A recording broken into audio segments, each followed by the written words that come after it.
Alberto, te paso la posta y para que hables de nuestra realidad y a ver. Mira, bueno, ya diste saludos a toda la gente que nos sigue en las redes, así que, por supuesto, estamos aquí cumpliendo esta misión que lo hacemos con todo cariño, con todas ganas, con todo amor, acá toda la gente que participa, por supuesto Charlie Cohen, el licenciado Horacio Zupa y toda la gente que estamos invitando. Y te agradecemos a vos que nos estás escuchando para compartir, para salir de este encuentro un poquitito más ricos que cuando lo estamos iniciando. La verdad que vamos Alberto, te cuento un poquito, no sé, le diste ahí un clic, desapareciste de la imagen, igual sé que siempre estás como una bebida gaseosa. Alberto, para un poquitito que voy a sí, hablar un segundito que yo voy a recomponer estos sistemitas, viste que siempre, ahora me ves, para un poquitito. Ahora de nuevo no, y bueno, pero ya volví, ¿ok? Bueno, bien. Día feriado, 16 de agosto, lo que sí decir, el reconocimiento cada vez más a esos próceres, a San Martín. Mañana se cumple, bueno, un nuevo aniversario de su partida a la inmortalidad, ¿no? El héroe de haber liberado a América, el padre de la patria, y tanto él, Belgrano, Sarmiento, toman unas dimensiones y al lado de la gente política, de un lado de la grieta, son nefastos, psicópatas, mentirosos. Yo ya no sé qué decir y me imagino que se están revolviendo por ahí arriba, desde donde estén, estos personajes que eran de carne y hueso, ¿no? Cuando nosotros estudiábamos, uno tenía la imagen, ¿no? El bronce, como que eran superhéroes. No, eran personas humanas, corrientes, evidentemente no común y corriente, ¿no? Por algo un San Martín fue quien fue, pero bueno, el recuerdo, y ahí sí decir desde aquí también nuestro homenaje al general San Martín. Bien, mañana se cumplen 171 años del fallecimiento del general San Martín, hecho que aconteció en 1850, un 17 de agosto. Y traigo simplemente dos frases de él, entre varias que dejó, que son maravillosas, que han hecho que ellos no solamente eran gigantes, sino que en realidad los que vinieron después son menos que hormigas. Entonces, comparada la hormiga con esos hombres de carne y hueso, los de ayer parecen gigantes. Y él decía, entre otras cosas, cuando hay libertad, todo lo demás sobra. Cuando hay libertad, todo lo demás sobra. Y entre otras cosas también decía que la patria nunca puede ser abrigadora de crímenes. Crímenes no se refería solamente a los crímenes, al robo, etcétera, etcétera. La patria no puede ser abrigadora de crímenes. Fíjate vos, 171 años la vigencia que tiene todo esto. Pero yo quiero hacer esta columna de hoy teniendo dos partes. A ver, Charlie, ¿qué te parece? ¿Empezamos por lo internacional o empezamos por lo argentino? ¿Qué te parece? No, dale internacional, porque está sucediendo algo que... Bueno, hoy está sucediendo un hecho que en realidad se veía venir, que no sé si la gente sabe, que el talibán ya se hizo cargo nuevamente de Afganistán. Cuando digo se hizo cargo, tomó nuevamente el poder. El talibán no es talibanes, porque en realidad talib en el idioma pastún quiere decir estudiante, y el plural de talib es talibán.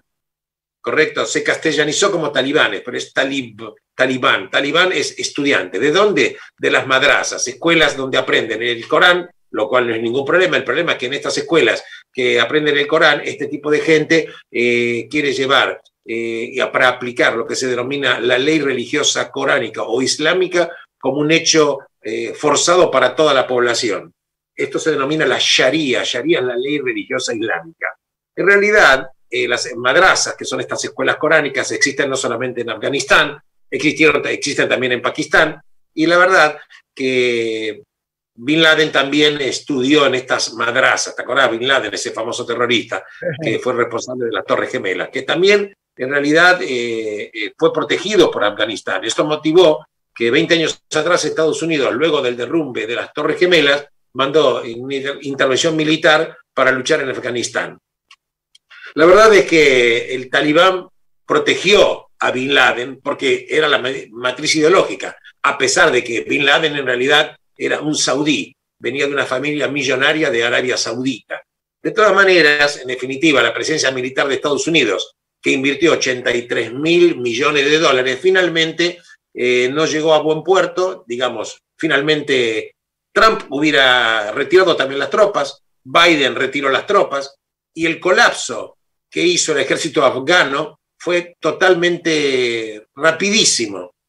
Fíjate vos, sí. Hace 10 días decían que el talibán iba a ocupar la capital de Afganistán, que era Kabul, en 90 días, y creo que duró 9 días. Ya vemos hoy imágenes desesperadas de la gente yendo a los aeropuertos, colgándose, no sé si la gente me está escuchando y entendiendo, colgándose de los aviones militares que están evacuando al personal estratégico extranjero, y se ven los videos que el avión despega y la gente se cae del avión porque estaban agarrados a las ruedas, al costado del fuselaje. Una cosa inédita. Ahora me decís que está loca la gente. Sí, pero en realidad hay que decir que el talibán es un ejército de asesinos, porque no solamente que conculcó y conculca y trata a las mujeres como si fueran peor que carne de perro, es así, asesinan a toda la gente que no vive de acuerdo a esta ley islámica. Y no es que lo digo yo, lo dicen ellos mismos, porque hace 48 horas un dirigente que tuvo una entrevista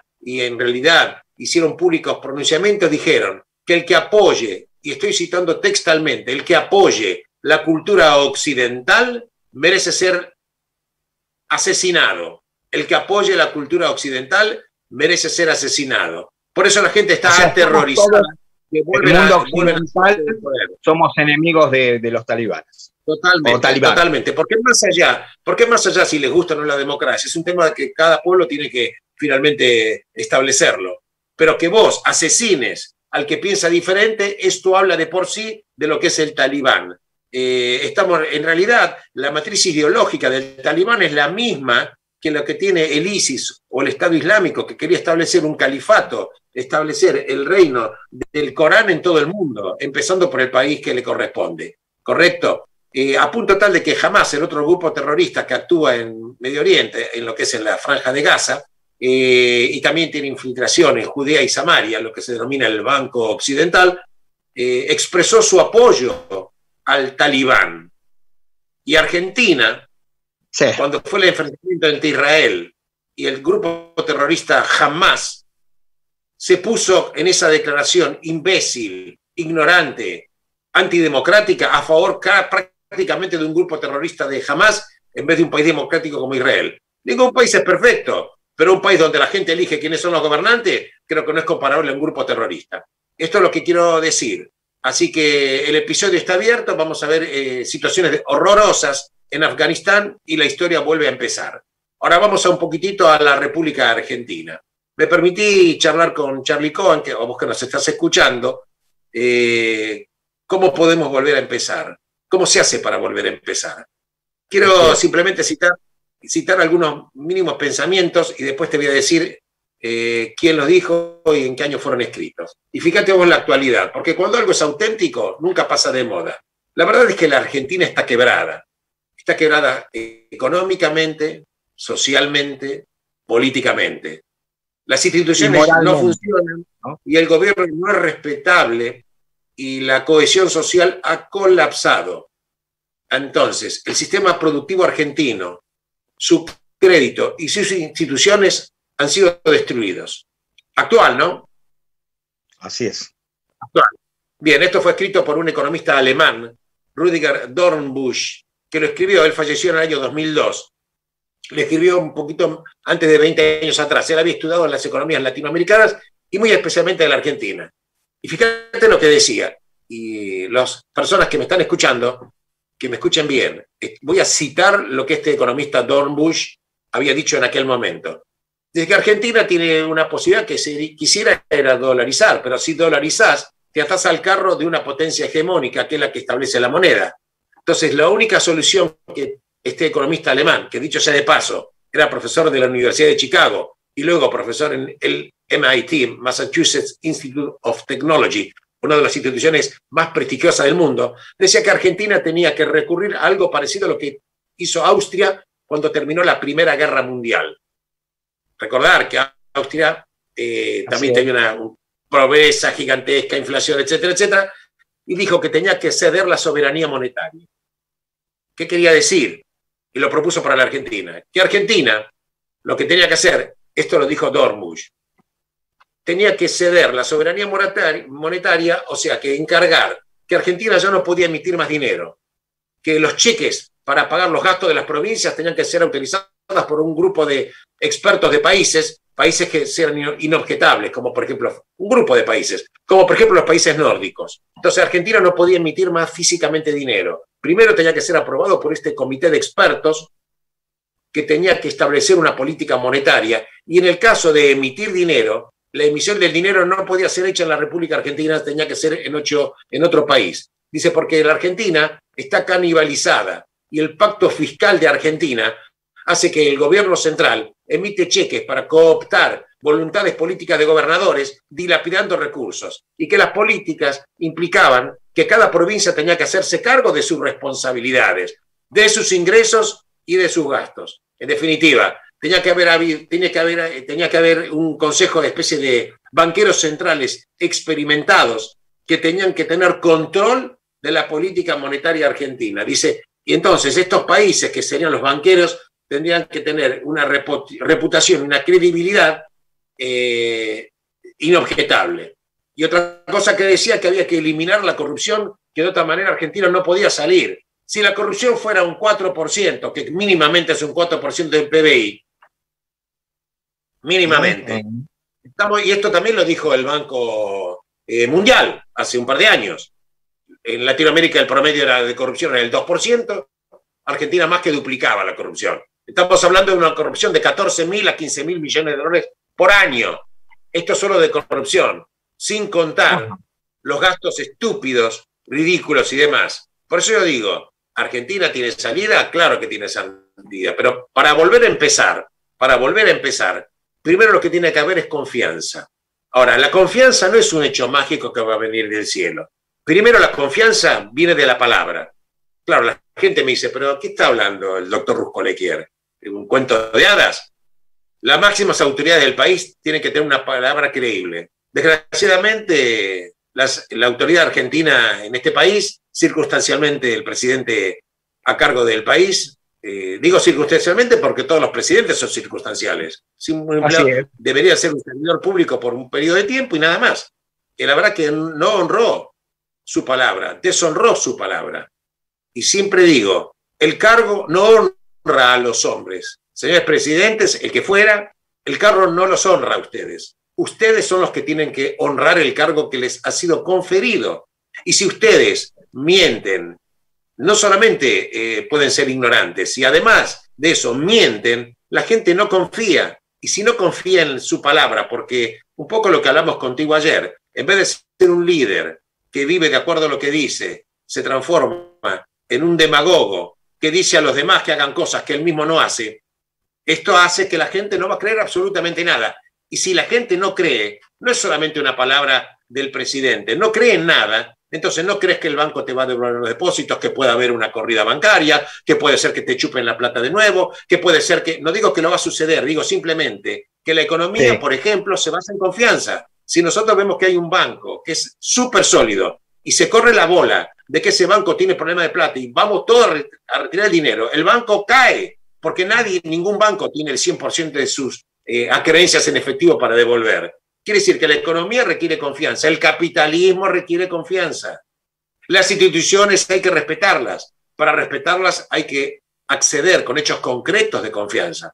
Ahora, yo no me quiero exacerbar, pero quiero ser muy firme en lo que digo y confirmar lo que hemos charlado aquí en este programa con Charlie muchas veces.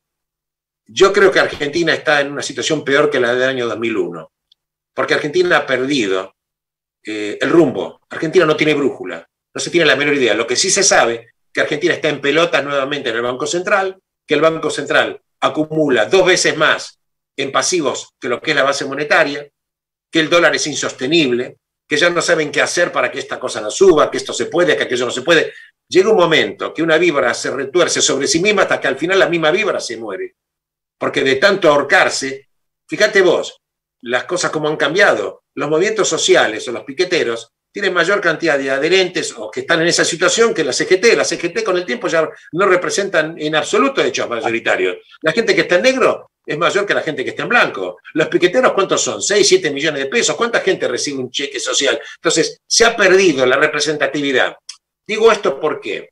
Porque cada vez son menos los que van. Le han ganado la calle, ¿no? Ese es el tema. Totalmente. Y como cada vez son menos las personas que pagan impuestos porque están destruidas, la pobreza es gigante, porque la cantera de los nuevos pobres vienen de lo que ayer eran la clase media. En consecuencia, los que pagan cada vez van a ser menos. Pregunto, cerebro del gobierno, ¿están nuevamente pensando en repetir el impuesto a la riqueza extraordinario? Ustedes están locos. Ustedes están locos. Como estuvieron locos eso no lo escuché. La exportación ¿Ya hablando de eso, Alberto? Eso no lo había escuchado. Totalmente, ya lo dijo nuevamente en su momento el que es actualmente, creo que el presidente del Banco Nación, un director, Claudio Lozano. Dice, ¿cómo hemos recaudado 300.000 millones de pesos? No nos podemos perder. Le quiero decir que si Argentina va a emitir este año seguramente otra cifra de por lo menos 1 billón, 5 veces más de lo que recaudaron en un impuesto, ¿vos creés que seguir matando a las empresas vas a sacar a la gente del problema? Entonces digo, más allá de las elecciones, que hay que celebrarlas, cada uno que vote a quien considere, digo, el agujero es tan gigante, no existe partido político que sea el que gane que pueda sacar las cosas adelante. Yo le pregunto a las autoridades del país, ¿qué piensan hacer con el Banco Central? ¿Van a seguir pagando 100.000 millones de pesos como mínimo de intereses por mantener el pedal? Ustedes que criticaban a los gobiernos anteriores de haber tomado deudas, que la verdad que tuvieron errores muy importantes, claro que sí, qué duda cabe, y siguen repitiendo e incrementando el tema. ¿Ustedes qué creen? Que para entonces, si no quieren seguir pagando intereses, van a emitir esa fortuna que va a provocar una inflación exacerbadísima, que va a ser recordado el año 2001 como un año bueno. ¿Qué van a hacer ustedes? ¿Seguir firmando cheques a los gobernadores de turno que le levantan la mano para financiar provincias que están llenas de ñoquis y de empleados públicos? Entonces, acá lo que hay que hacer es reunir, insisto, las mejores mentes republicanas para establecer nuevamente la República Argentina. República viene de res, pública, la cosa pública. Y hay que establecer, primero, las instituciones, respetar la división de poderes. ¿Qué vamos a hacer con la salud que hay que atender? ¿Qué vamos a hacer con la seguridad? En la provincia de Buenos Aires, señores, la gente no guarda mucho de ello, no guardan el coche, los que tienen coche, en la casa, porque tienen miedo de abrir el portón para que no le inventen la entradera. Hablar con los vecinos. Entonces, no me vengan a mí a discursos que juntan a 40, 50 estúpidos que vengan a aplaudir cualquier imbecilidad que diga el gobernante de turno. Habla con la gente lo que está pasando. Pregunto, ¿la ley qué es un código de sugerencias? ¿El código penal qué es? ¿Uno si quiere lo cumple o no lo cumple? Reprimir es una palabra que hay que entender a la gente, que es la aplicación de la ley. Reprimir es aplicar la ley. El que roba tiene que estar preso, el que mata tiene que estar preso. La víctima es el robado o la víctima fue el que fue asesinado. Y no que venga la teoría del abolicionismo jurídico a decir y explicar el motivo del victimario, que pobre fue un pobre de la sociedad, que no tuvo más remedio que robar. Entonces digo, establecer bases fundantes que no lo va a poder hacer ningún partido. Si el PJ cree que esto lo va a sacar adelante, está totalmente equivocado. Si Juntos por el Cambio creen que lo va a sacar adelante solo, están totalmente equivocados. Si la izquierda cree que con esas políticas de loco, que cuando vos lees los programas, cuando vos lees lo que la gente dice, pueden tener buenas intenciones, llevarían al país a la destrucción total y absoluta. Fíjense lo que pasa en los países que osaron mínimamente aplicar eso. Dejaron a la gente destruida y los que pudieron se fueron del país. Recuerdo a la gente que en los últimos 2 años se fueron 33 empresas importantes, decenas de miles de pymes han cerrado como consecuencia de la pandemia y no hay productividad en la Argentina. Y también te quiero comentar, sin dar el nombre de una empresa importante, automotriz, que quería invertir 1.400 millones de dólares, no estoy autorizado a decir la información, y en realidad no lo quiere traer. ¿Sabes por qué, Charlie? Porque la cadena de producción hace que tienen que traer repuestos de muchas partes del mundo, porque vos ensamblás, pero una gran parte viene de autopartes, y Argentina no provee los dólares para pagar las importaciones.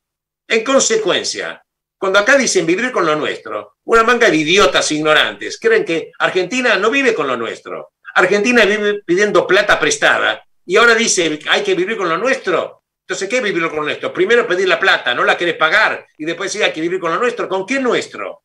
Pregunto, ¿con qué nuestro? Entonces, volver a generar la situación. ¿Qué vamos a respetar la propiedad privada? ¿Vamos a respetar el capitalismo? Claro que hay que, por supuesto, hay que cuidar a la gente más desvalida, qué duda cabe. Tiene que haber un rostro humano, tiene que haber una responsabilidad social empresaria. Pero pregunto, ¿y cuál es la responsabilidad social del Estado? ¿Robar? ¿Comprar fideos al triple de precio? Y después venir a pontificar las bondades de su gestión, cuando en realidad los gobiernos encubren una casta política que lo único que hizo fue enriquecerse. Hay que decirlo, se enriquecieron dejando desnudos a la gente. La gente está desnuda. La pandemia fue terrible, pero desnudó lo que Argentina venía trayendo. Quiero recordar que en el año 2000 Argentina tenía una pobreza ya del 37%. Estas son cifras oficiales. La de que el 70, 4 o 5%. Entonces, acá nos ponemos de acuerdo. Si hay capitalismo o no hay capitalismo, si hay respeto a la propiedad privada o no lo hay, si hay respeto a la división de poderes, si hay aprete de jueces o no hay aprete, si hay aprete de los periodistas o no hay aprete. Entonces, si va a haber seguridad jurídica o no lo va a haber. ¿Qué vamos a hacer con una legislación impositiva? No se puede pagar, chicos. Ustedes que están a cargo del gobierno o el que sea, si creen que la solución va a seguir a ser aumentando impuestos, esto ya está estudiado. Les voy a decir algo si alguno no lo sabe. Ahí está estudiado hace años que cuando vos subís los impuestos a una tasa más allá de cierto nivel, recaudás menos pesos. Esto ya está estudiado. Las empresas se están yendo. Argentina es un país atípico porque además tiene en el exterior dinero superior al PBI de un año. Y la gente quisiera traerlo, pero ¿quién no lo quisiera traer? ¿Quién no quisiera que tiene dinero para hacer una inversión acá? ¿Vos te parece que es fácil dejar los afectos, la familia y demás? Y sin embargo la gente no lo trae, porque no hablemos de los capitales del exterior. La gente que está acá, que tiene, no va a traerlo. Han defraudado. Nuevamente, hace poco, después del blanqueo, les volvieron a subir las tasas del 0,25 de impuesto a los bienes personales que tenían que pagar, se fue al 1,25, en ciertos patrimonios cuando vos tenías blanqueado pagaste el 2,25, después le pusieron un 3,50 para el impuesto a la riqueza, con lo cual hay gente que pagó el 5,70%, 5,75% del activo, sin descontar la deuda. Están locos. Si ustedes creen que esto va a salir adelante, les voy a decir lo siguiente, va a ser recordado el 50% de la pobreza como un año bueno. Por eso digo, a mí ya no me interesan las elecciones, que cada uno vote el que quiere, yo no hago defensa de nada, digo, trae lo mejor de cada partido, de cada espacio, y que se pongan de acuerdo, y estas políticas de Estado que no cambien, porque atención, sea el que gane, la gente va a seguir esperando y observando los que van a invertir plata, a ver si esto va a cambiar, en base a cuando cambie un gobierno de turno, si cambia nuevamente todo. Bueno, podés cambiar sistema impositivo, cada año de acuerdo a cómo te pasen con las finanzas. Y vamos a tener que hacer también una reforma política gigantesca. Enorme. Entre otras cosas, por ejemplo, limitación al ingreso de los diputados, de los senadores, limitación a la cantidad de asesores, dejarle 2 o 3 a cada uno. ¿Querés más? Pagátelos vos. Claro. ¿Me entendés? Sí, necesito un cambio estructural. Bueno, por lo menos... La frase positiva, por lo menos ahora Alberto, porque lo tengo ahí, a Horacio Zupa, que nos va a hablar, ya que estabas hablando del dinero y también de la salud, va a hablar de la paradoja de la salud y el dinero. Entonces, por eso te digo, para cerrar, Charlie, que mañana se cumplen 171 años de la muerte de ese grande que fue el general José de San Martín, tenemos que dar la gran pelea. Por eso San Martín, en todas cosas, decía, una derrota peleada vale mucho más que una victoria casual. Acá puede haber una victoria casual en las elecciones, sea el que sea, pero no va a ser más que una derrota si acá los argentinos no volvemos a poner de pie a la República.